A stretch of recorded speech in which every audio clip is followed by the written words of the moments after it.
Salut, je suis Julien Morel, alias Jules.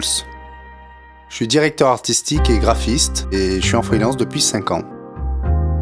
Mes clients sont français, européens ou américains et la plupart sont dans le secteur culturel.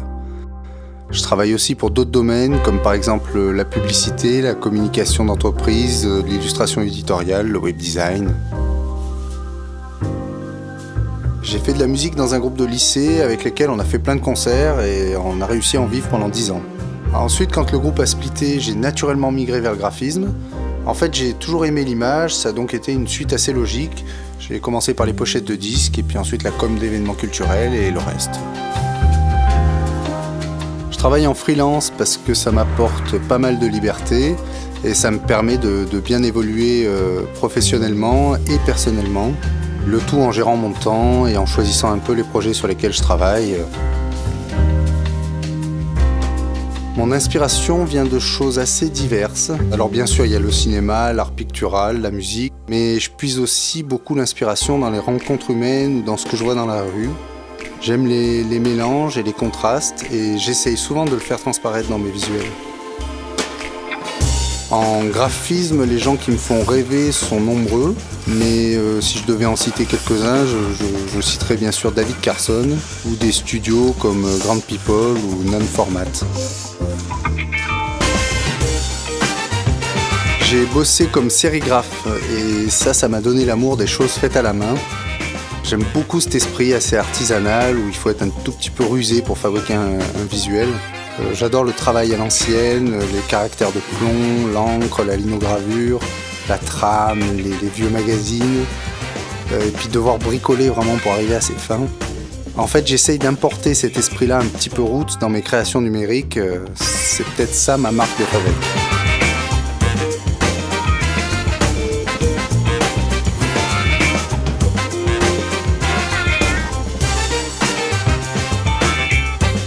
Si je devais définir une ligne de conduite, souvent je commence par noter les idées qui me viennent sous forme de petits croquis. Après, j'attaque une ou plusieurs directions sur le Mac pour finir par travailler un seul visuel à présenter en fait. En tout cas, j'aime bien quand un visuel ne soit pas celui qu'on attend, qu'il n'aille pas dans la direction attendue et qu'il surprenne, et moi y compris.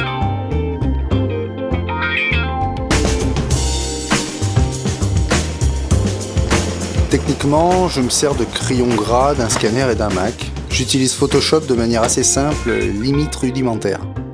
J'utilise pas vraiment les filtres, plutôt les calques de fusion, les calques de réglage avec les masques, la gomme et les brushes, mais avec des formes assez simples.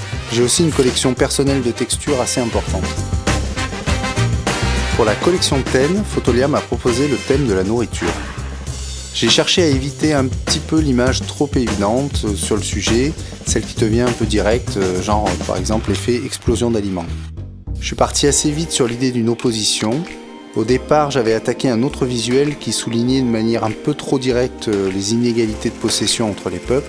Comme je voulais un message un peu plus subtil et un peu moins fermé, j'ai bifurqué sur une idée d'image qui parle à tous et qui suggère la différence de consommation de nourriture de manière un peu plus fine. On y verra ceux qui ont et ceux qui manquent, mais aussi ceux qui mangent trop et ceux qui se privent. L'idée, c'était aussi que le final laisse la porte ouverte à l'interprétation de chacun. Comme le sujet était un peu dur, j'ai voulu l'adoucir en y incorporant un peu plus d'humour afin de distancier le message. Je suis donc allé sur la banque d'images Fotolia afin de trouver une idée un peu plus précise. J'ai trouvé ce poisson, là, le fougou, qui avait un beau rendu. Je l'ai détouré et je lui ai ajouté un œil et une bouche remplie et un peu plus vorace. Ensuite, toujours sur le site de Fotolia, j'ai trouvé le chat sphinx. Je lui ai redressé la tête. Je lui ai ensuite creusé un peu plus les côtes pour le rendre un peu plus maigre. Alors j'ai fait ça avec un calque de gris que j'ai passé en incrustation et sur lequel j'ai utilisé l'outil Densité Plus et Densité Moins. Après, je lui ai ajouté une langue pendante et je lui ai dessiné un filet de bave avec un brush de base très fin. J'ai ensuite fait un rendu très rapide avec des éléments afin de composer mon image en y incorporant l'idée du poisson qui trône sur une sorte de corne d'abondance d'aliments et du coup l'idée en fait de rendu nature morte flamande s'est imposée. Une fois que j'étais content de ma composition, je suis retourné sur la banque Fotolia pour trouver les images d'aliments à mettre sous le poisson. J'ai traité le rendu de chaque élément indépendamment. J'ai détouré, puis j'ai mis dans un calque dynamique chaque photo. Je l'ai nettoyé, j'ai dupliqué le calque et je l'ai flouté pour éliminer les derniers défauts. Ensuite, j'ai ajouté un calque de bruit en superposition. Et puis après, j'ai dessiné les ombres pour être raccord avec la lumière générale de la composition. Le fond a été fait à l'aide de textures que j'ai floutées afin de donner un léger effet de profondeur. J'ai créé les lettres du mot Food avec l'effet 3D d'Illustrator. J'ai ajouté les motifs blancs dessinés aussi sous Illustrator afin de donner une dynamique à cette nature morte. Et enfin, j'ai appliqué des calques de réglage sur le général ainsi qu'une texture afin d'unifier tous les éléments et de bien obtenir l'effet peinture flamande que je cherchais. Ça faisait assez longtemps que je voulais essayer d'appliquer ce rendu peinture flamande justement à une image.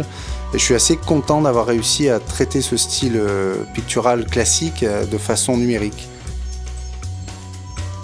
Pour les prochains mois, je vais réaliser la com de plusieurs manifestations culturelles.